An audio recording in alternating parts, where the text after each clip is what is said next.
I really didn't see in the beginning when it was more just, not even just about bodies, but more about bodies than people. But now it's more about people than bodies, and like the friendships we have with our friends around the world. Like I never saw that coming. Really. They're like our best friends sometimes. Welcome to Normalizing Non-Monogamy, the podcast where we interview incredible people from across the entire spectrum of non-monogamy to hear their fascinating stories. We strive to bring guests on the show who have a healthy approach to non-monogamy. However, it's important to remember that everyone does it a little bit differently, and the views and opinions expressed by our guests do not necessarily reflect our own. Additionally, we produce this show for entertainment purposes only. Please be aware that we aren't doctors or therapists. Consult a medical professional for anything regarding your health that you might learn about on the show. Enjoy! Welcome to episode 123. We're Finn and Emma, and today is... Monday. But we don't have any loud glasses to clink. Like last week, no. When we were celebrating our 2-year podiversary. You tried to say anniversary in there. Pod anniversary.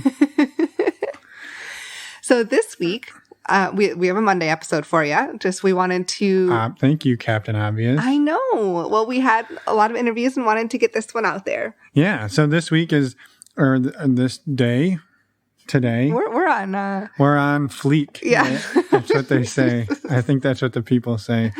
The kids. Oh, boy. Today is Chels and Luc, and they run a meditation studio and work with couples up in Canada and internationally as well. And you can find out all of the information about them at chelsandluc.com. Links will be in the show notes. Yeah, they're relationship coaches and have been probably for about 3 years now. Yep.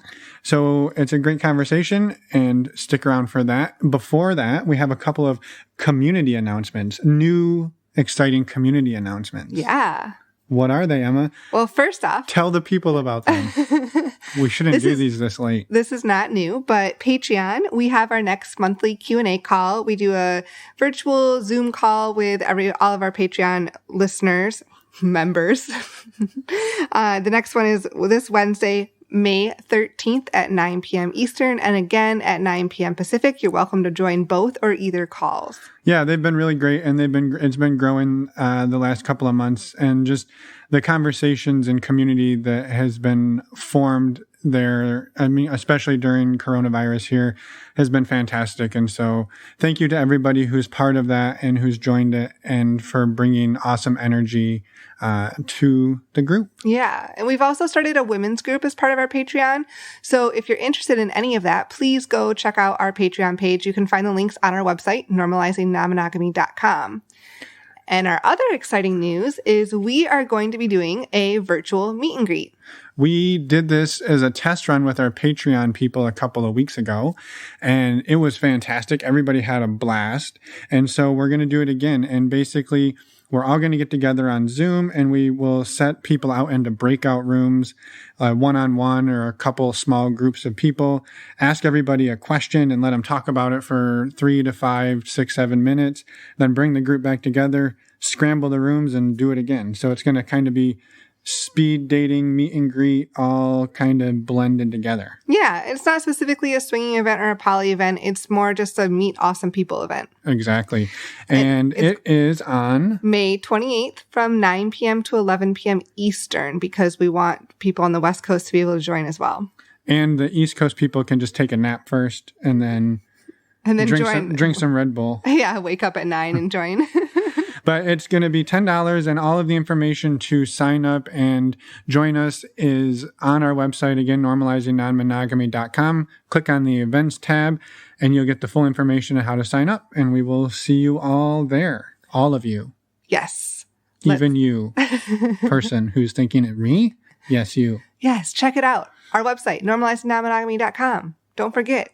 And with that, maybe we should, one quick reminder though, if you're at our website signing up for the meet and greet and you're like, well, what other resources do Finn and Emma have for me? Click on the resources tab, and there's all sorts of good stuff that we recommend and that we use ourselves, ways to meet people, ways to get tested, ways to stay safe, custom fit condoms. And a lot of those have discount codes that can score you some free time or cheaper costs. So check all that out. It helps support the show, and we appreciate it. And thank you again. Yeah, now let's go talk to Chels and Luc. Welcome, Chels and Luc, to the podcast. We're super excited to have you here tonight. And you reached out to us actually a few months ago, and we finally got around a time to record and sit down. We just had to wait till everyone was quarantined. Yeah. We couldn't get out and escape. So thank you for joining us. And for the listeners, do you mind introducing yourselves a little like approximate ages and what you're comfortable sharing about yourself? For sure. Thank you for having us. Thanks. You go first. Sure. Ladies first. I'm Chelsea, and I am turning 40 in a few weeks. And we have been together 16 years, 15 years, one or the other. Married 12. And we have an 8-year-old. We have an 8-year-old daughter. And we run businesses together pretty much since we've known each other. Yeah. Very cool. Yeah. My name is Luc. I'm 36. And we didn't mention we were in the lifestyle for 7 years that we broke open our relationship slowly, step by step. We own a meditation studio. I'm very much into shamanism, tantra, self-development, kind of spiritual stuff. And that's kind of my world. So cool. Yeah. Very cool. No, that's awesome. And we're excited to hear all about that. And I guess, do you mind talking or taking us back 7 years ago when you broke open the relationship, and what, maybe what led to that and what that looked like in the early days? Well, I had read the book, The Red Queen, which is a book on evolution and sexuality. And it just kind of like, in a very scientific way, showed me that monogamy, wasn't kind of biologically something that was natural. And that kind of like, it was like an idea that really stuck in my mind, and I just couldn't get it out. And I was a personal trainer at the time, being surrounded by women. And I don't know, there was a huge urge in me to like want to say this to Chelsea, but it was like so hard to say. Because you guys had never talked anything about other people in your relationship up to this point.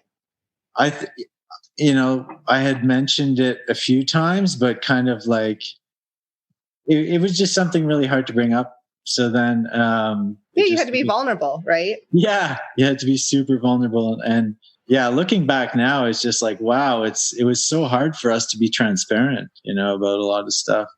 So kind of having to hide all that behind the guilt of just not wanting to say it. But anyways, I ended up, just came a point where I really had to say it. And I said I was really serious about it. And then Chelsea, and then we had kind of a pretty big blow up from that.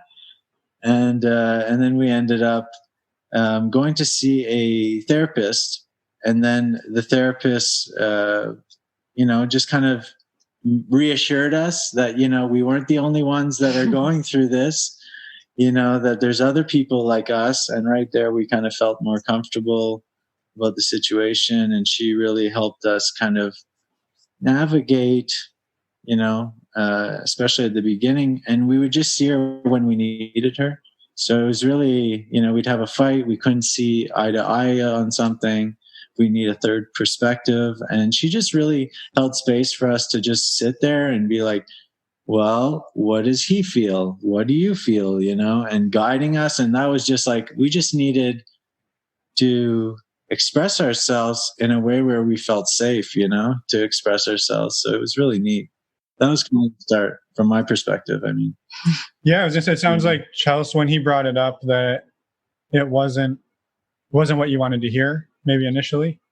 When he says that he had mentioned it a couple times before, I don't think that's true. I would say that I had never heard of this in my entire life until that point. Right. And to me, who knows who's right? Who knows? Maybe it's and it was like, we had just had our daughter. She was like a few months old. And I was like, what do you mean there's no Disney like fairy tale? This is how it's supposed to be. So it was like quite shocking to me. So and like the timing, like I never felt worse about my body at that point, you know, like I was just like, this is not what I want to deal with right now. So I was not happy with it at the time, but I was like, okay, well, I have my choices. I'm going to try it. And turns out it's a lot of fun. Well, so when you brought it up, Luc, did you bring it up from like the scientific perspective, or is that how it was presented? Like, well, everything we've thought is wrong. This is the way we should be doing it. Or was it like, here's what I've been thinking would be fun to try. What do you think about trying this together? Yeah, for me, it was more like, this doesn't make sense, you know, like, kind of like one of those earth shattering, like the whole vision gets shattered from this one book. You know, I've had books like that in my life, not many of them, but some of them where they kind of shatter your whole ideology. So it was really hard for me to, I don't know, right? Like, it's like feeling like you're not living from your heart anymore. So I went with that approach. It wasn't really baby step. I mean, if I was to do it again, I wouldn't do it as harsh as I did. I'd do it in way, you know, the fact she doesn't remember, or that I'm not telling the truth about me like bringing this up. Who knows? That means you would have brought it up when I was pregnant. That would have been really not cool. But to me, this was like a built up thing, you know, but I could have been super scared to express that. I even thought that some of my like conversations were bigger than what they were in my head, you know, because I was really scared to express that to her. You know, I didn't want to lose her at the end of the day. So, yeah.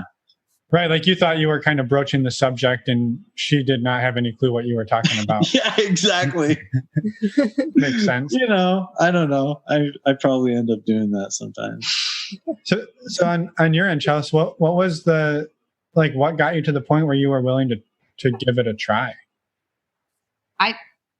I felt like I had no choice. Like, my choice was give it a try with him or don't do it at all. So in my mind, it was like, well, it can't hurt to try.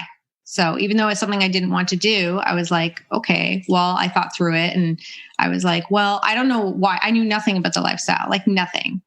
Even to the point where like a year before that, like before I was pregnant, I was doing a photo shoot with a photographer in lingerie in his hotel room. And he asked me this question. He's like, do you and your husband ever sleep with anyone else? And I was like, I'd never heard of this in my life. And I was like, no. I was like, do you? He's like, sometimes. I was like, okay. And I never even told him. What a weirdo. I never even told him because I was like, that's really weird. Yeah. So I felt like I never thought about it in my life. So I was like, for some reason, I had it set in my head that if I was going to do this, I had to be into women. I don't know why. I guess it's just like what was portrayed. So I went on a blind date with a woman and like I went home with her. I'm like, I'm trying this all the way. And that was the first step, both of you, like you took it all, like was for you to go on a date with a woman. Yeah, that's what I decided was the first step. So I like went on a blind date, went home with her, and it was so much fun. And I was like, oh, okay, well, let's see what's next. No, you got to tell the story. It's for you, it's a better juicy. It's good. It's a podcast. You can tell whatever stories you want. Why you say it? Well, she ended up, I mean, she was so nervous about it, you know, and I was just like so excited for her. And she ended up going to the restaurant. I just wanted to know if she's going to have fun.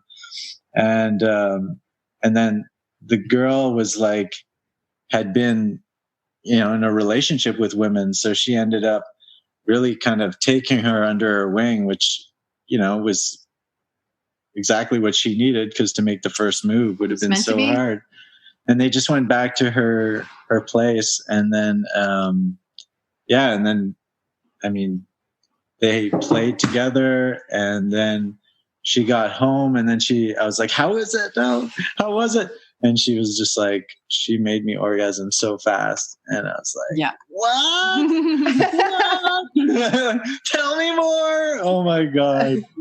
Yeah. So I was pretty happy from that moment on. I was like, wow, that was amazing. And then, so you weren't jealous at all, like at the beginning there. You were just really excited and happy for her. Oh yeah. Like, and then so the next step, she ended up saying, well, can I have a threesome with you guys? And then the other woman asked the both of you. Yeah. And then we ended up having our threesome together. And at that point, I wasn't allowed to touch her. It was just more of a like just view, and which was like perfect for me. I just wanted to see, you know. And I remember like now looking back, like the intensity of the arousal that I had, you know, was so fucking high, because she was just like, all of a sudden she just puts her like leg like intertwined with my legs, and I was just like, oh my God, like I was just feeling it, you know. And it's just her legs. But yeah, the intensity was so high. It was awesome. Well, it's so new too, right? Yeah, it's so new and exciting. The butterflies. And so what was the trajectory like from that point? Like, how did things evolve over the next couple of months or years or whatever the time frame was?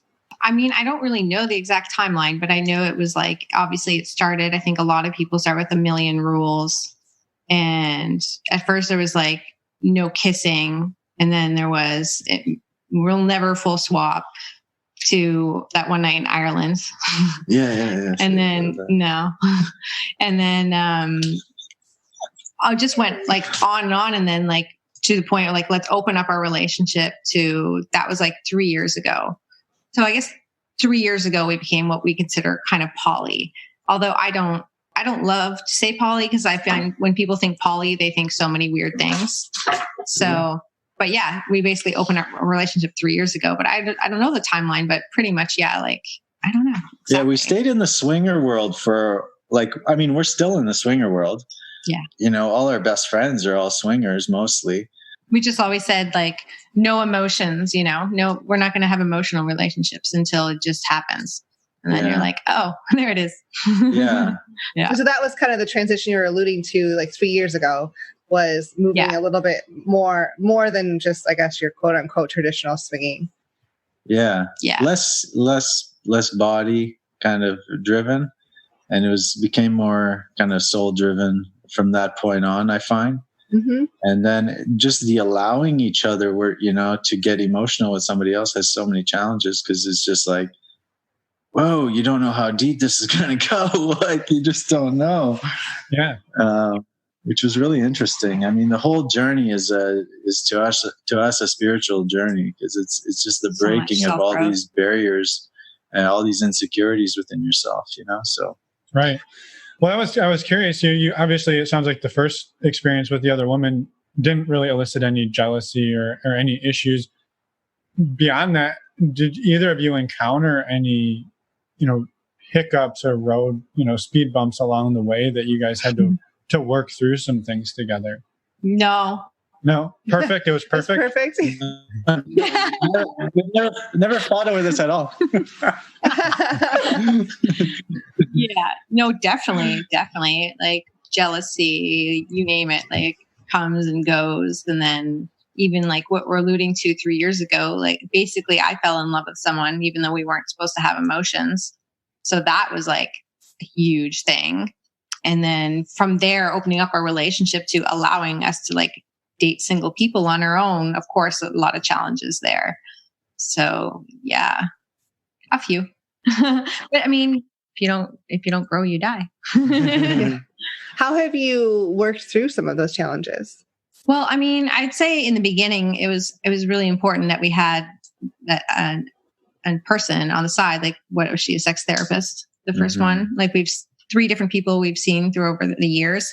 And I think it was really important to have this third person that we could just talk about how we felt without knowing the other person's not going to jump down our throat, or like you get to say your piece, and then also just listen to her saying it's normal, it's okay, remember these things, and offering some tools. So I think that was really key in the beginning. Oh yeah. And then from there, I mean, really just going through self-growth tools ourselves, like going to tantra retreat, like all the stuff we learned in that first tantra retreat, like we use to this day, anytime we have an argument, pretty much, like some tools. So just, yeah, from constantly learning and growing and wanting to grow.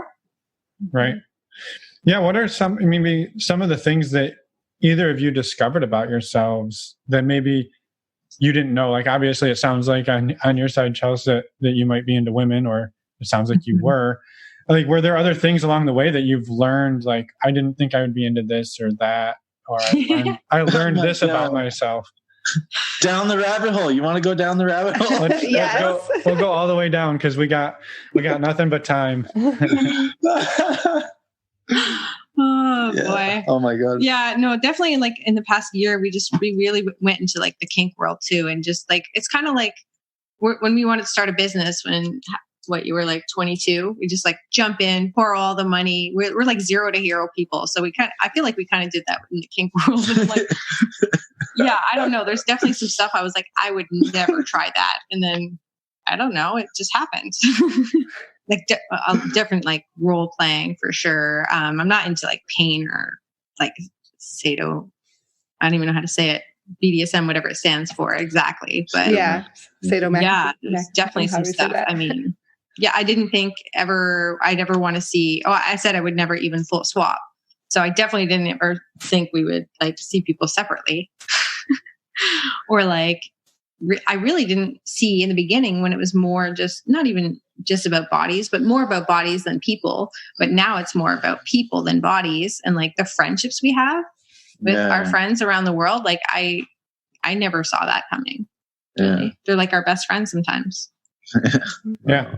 No, we completely agree. I mean, that's for us, it was always about, making friendships and building those deeper, slightly deeper than just, one-off relationships. And so it's fun to hear other people are experiencing that as well, right? And having friends around the world and making those connections. What does your relationship kind of look like right now? Well, right now during this, okay, maybe I should rephrase and not monogamy right now. It's really funny because we actually right when this started, we discussed trying monogamy again for a short while and see how it goes. And then I'm like, well, I guess we're doing it. Yeah, because you're quarantined together. Yeah. I mean, apart from this, we've had a lot of sex. Right before this started, like Luc was away in Costa Rica running a retreat. And I just had a hall pass. So I had fun for like 10 days. I've never had like more than like a 1-night hall pass. So it was like a 10-day hall pass. Okay. Yeah. Surprising what can happen in that many days. Yeah, a lot can happen in 10 days. I was like, wow, okay. But typically like we'd probably go see someone else on our own like once a week. And then we usually have our date night, just us two, like every 2 weeks. And then we don't really see people like couples together at home very much, but we travel a lot to see we were traveling a lot to see our friends. We were supposed to be at Hito last week. We were supposed to go to Temptation for my birthday in a few weeks, but we'll see them all again at a future date. Yeah. But yeah, that's pretty much it. Yeah. Yeah, definitely the friendships are incredible. Yeah, and I was curious if you could talk about, maybe you said you never thought you'd ever get to full swap, right? Like that was never going to happen. When you got to that point, like maybe what took you to that point, and then what was that like? Because I know there's a lot of people who are in the same boat where they're like, well, we'll try this, we'll dip our toes in, we'll same room soft swap, and then maybe we'll do a little more. And right, it's that escalation. And when you got to the point where you were like, okay, we're going for it. What drove that, and what was that like? Well, I would say it was their Irish accents. Back to the Ireland story. Yeah, we were in Ireland and I still thought we would never do it. And then they were like, do you want to? And I was like, yeah, I do. I don't know if it's the accent or what, but like it was just in the moment. The guy was a real like slick pro. Like he was really good. Like if it was to be the first time, like looking back now, I'm like, he knew what he was doing. He did it so smooth. It was awesome. Well, but you didn't regret it at all, right? It wasn't like you felt tricked into it or conned into it or anything. No, not at all. And I guess what I would say in terms of that, it's like learning to say, don't say never. Like I said, I never full swap. Don't say never. Just have boundaries for what makes you feel safe enough, but still pushing your boundaries somewhat. And those boundaries can change as you go along. That's all I would say. Like always say your fears, desires, and boundaries. That's like our number one exercise we use before any lifestyle event or date or like party that we go to. We say your fears, desires, and boundaries. And like, it's really important. And so the two of you go over those before you go to any event. You run through the list together to see, like, to check in. Yeah. And just like how we're feeling at that moment, you know? That's great advice. Yeah, no, that's spot on. Well, I was also curious too, you mentioned, and I know we're like bouncing all over the place, like pinball here. Good job, Finn. Well, it's okay. You're bouncing all over the place. Yeah, and I'm on a bouncy ball. But you mentioned that just before we quarantined down into COVID world, that you were talking about closing your relationship back up or trying monogamy again. What was the catalyst for that discussion or that decision?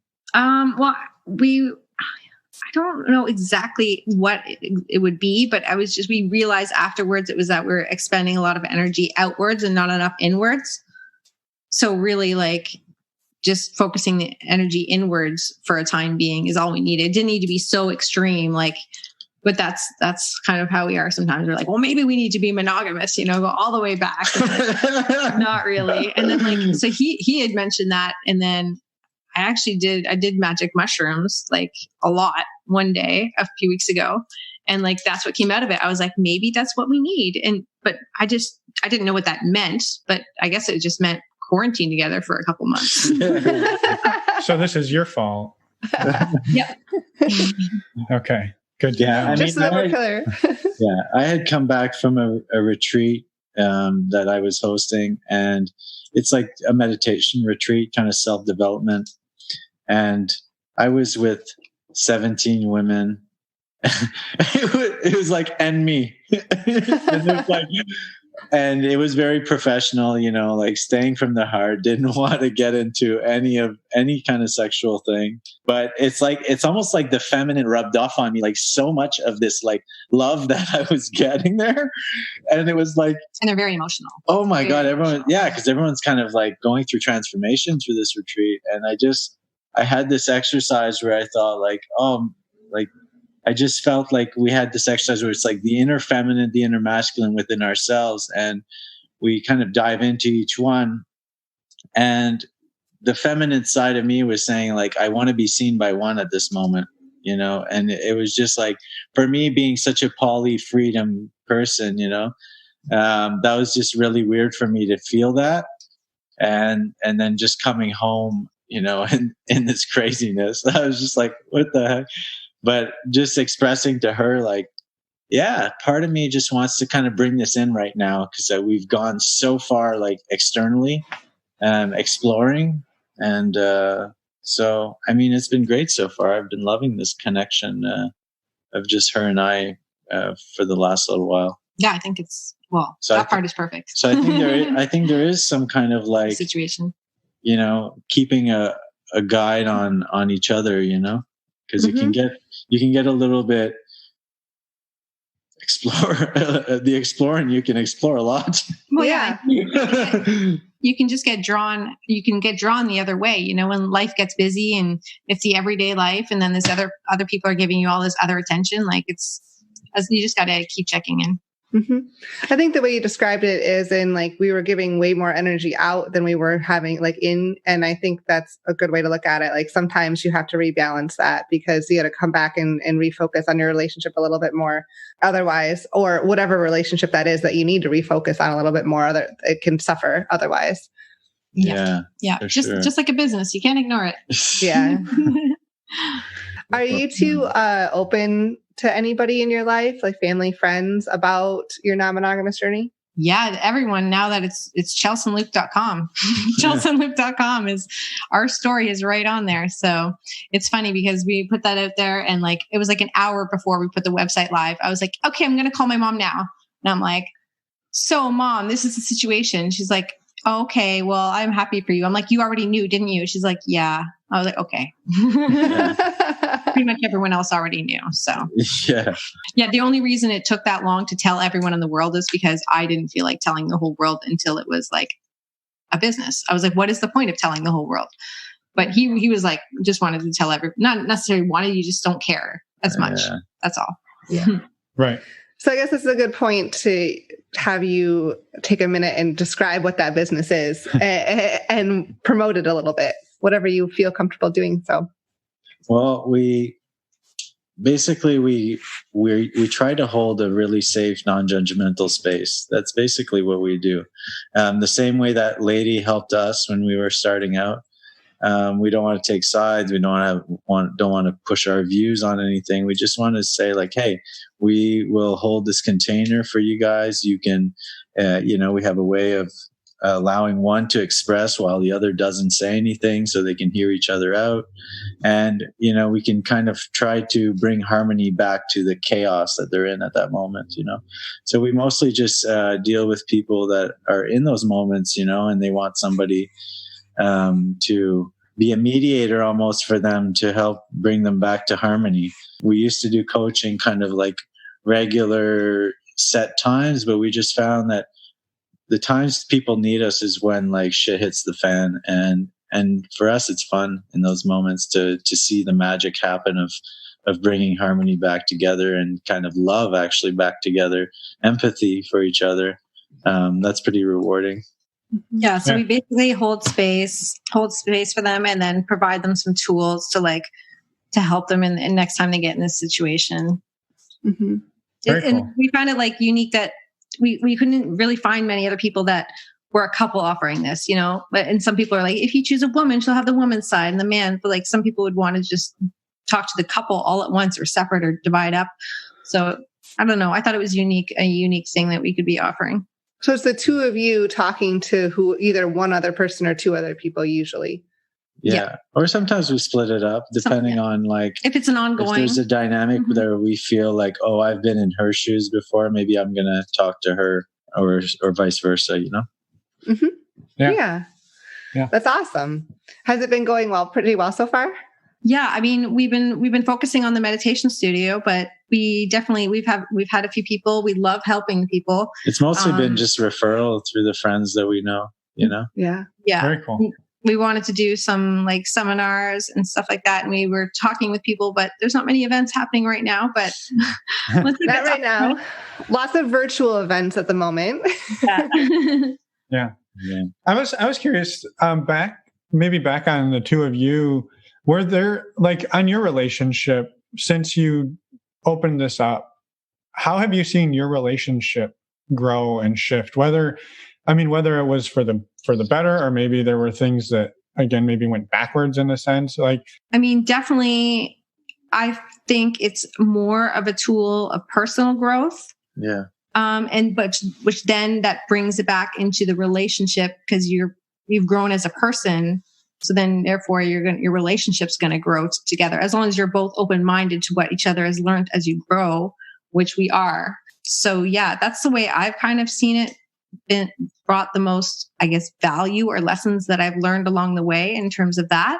But I mean, obviously, it also makes you really deal with like your jealousy issues and try to focus on compersion. Well, yeah, and like I'm in the healing world, and I have been for a while, so.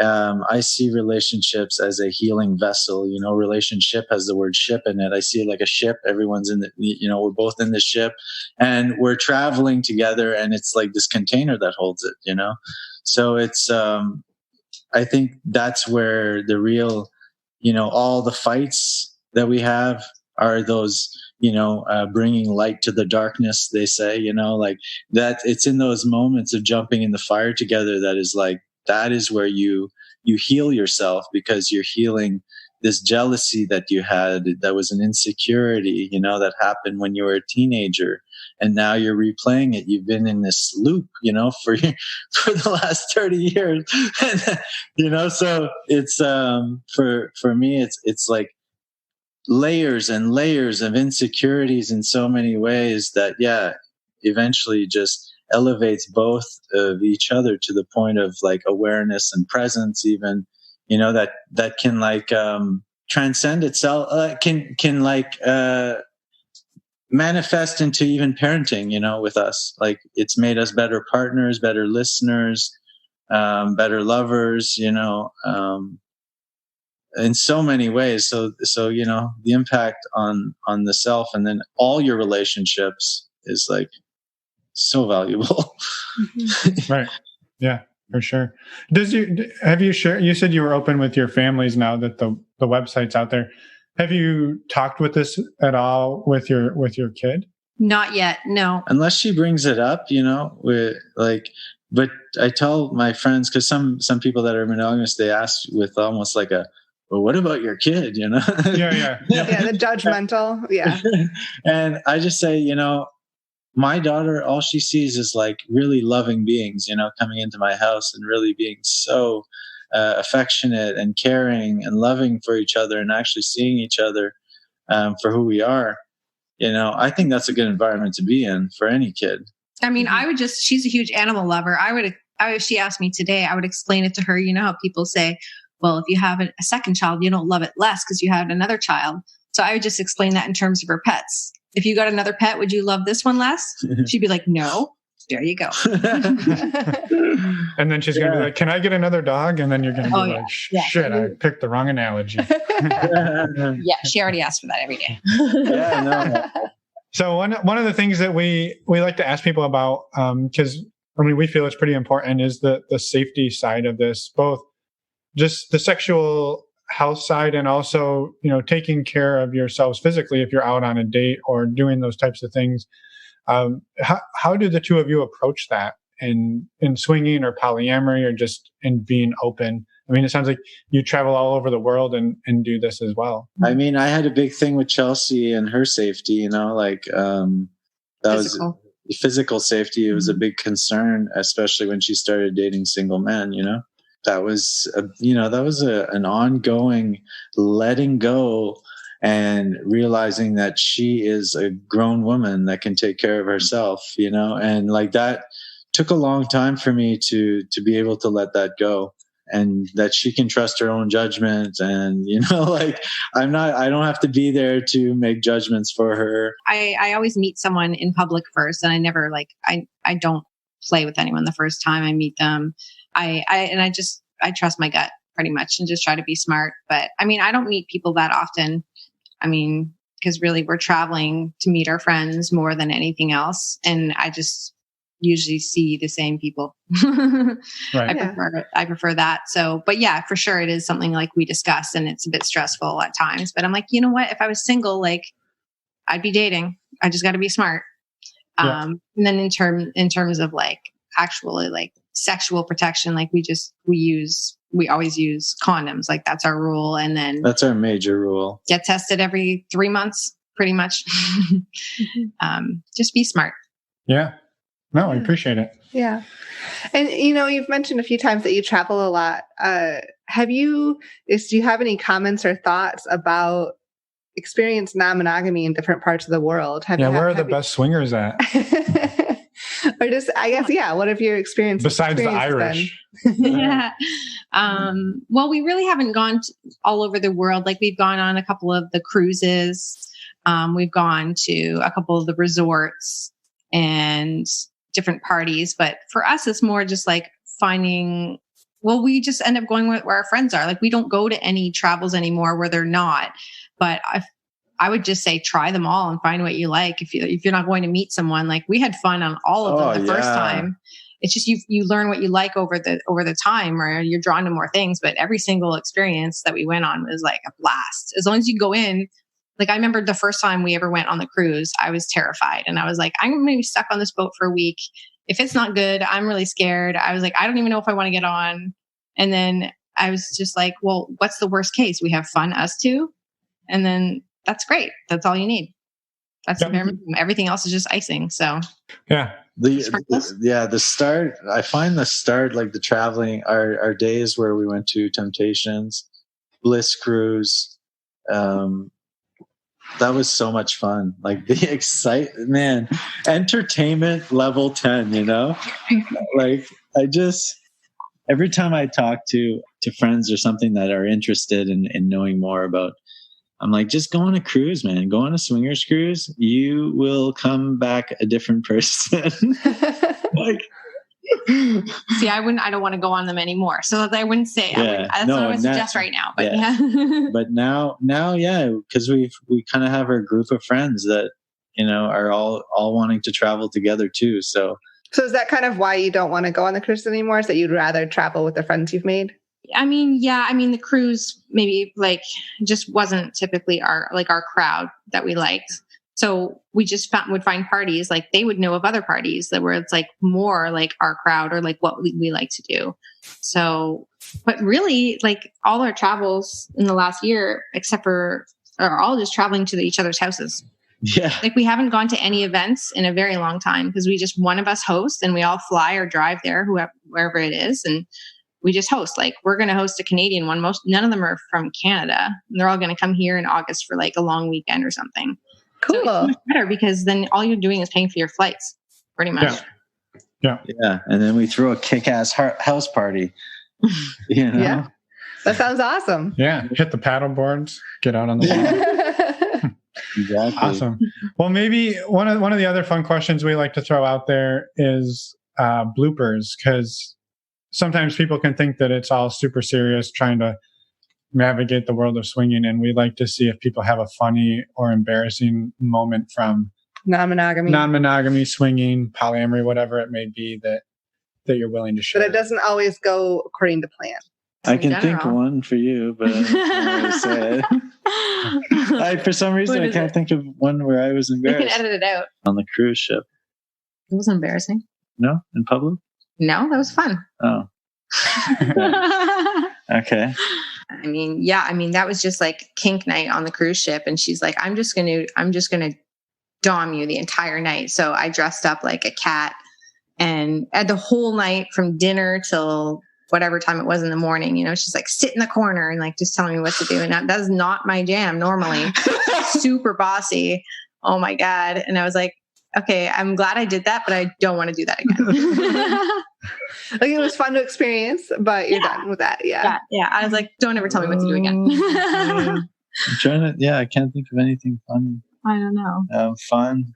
I mean, it's all fun. Oh my God. I always find like just the talking about the entertainment that goes on at these resorts and stuff, like the, when we went to Cancun the first time and we met a friend that lived actually like 2-3 hours away from here. But we meet them there and she's, next thing you know, she's like in a Jello wrestling competition on the beach. And it's like a tournament style, like real, like it gets like really serious. In the finals, it's like, she's like a black belt in karate and she's like fighting this like high school wrestling teacher.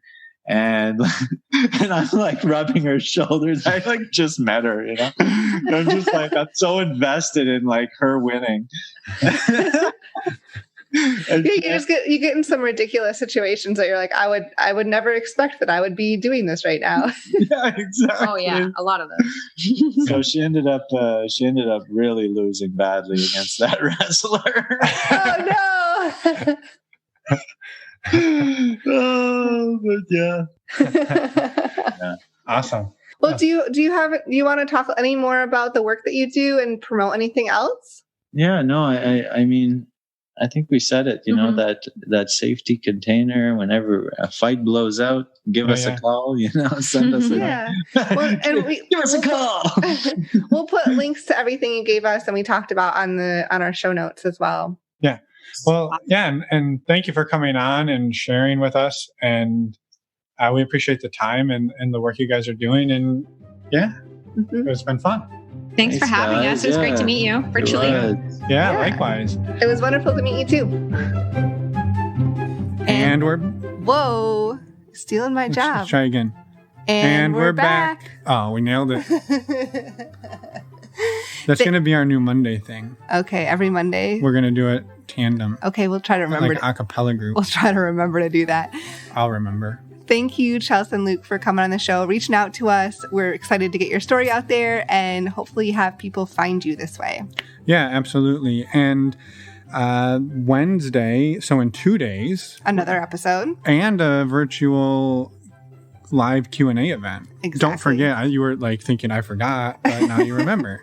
So join us for that and join us for the awesome conversation with Michelle and Steve coming to us We are on multiple different continents. Yeah. Multiple time zones, 3 different time zones at once. It's pretty impressive. Whoa. Settle down. Testing the capabilities of Zoom recording. Absolutely. So it's a fantastic conversation. And we actually recorded this one the day after they were supposed to get married. I know. But they couldn't because of the fucking coronavirus. Yeah. That is the official new scientific name, by the way. The fucking coronavirus? It is, yep. Yeah. Anyway, I guess we hope that all of you are staying safe and healthy and positive and sane out there. And if you are craving community, well, we don't need to plug it again. Go check out our Patreon. Or just our meet and greets. Or send us an email. Reach out to us. Say hello. We'll say hello back. Essentially, just go to our website, normalizingnonmonogamy.com, and interact with us there. It is the antidote to loneliness. Yes. All right. Have a great night, everybody, or a great day, whatever it is. Time of day it is. Bye, everyone. Thanks for listening.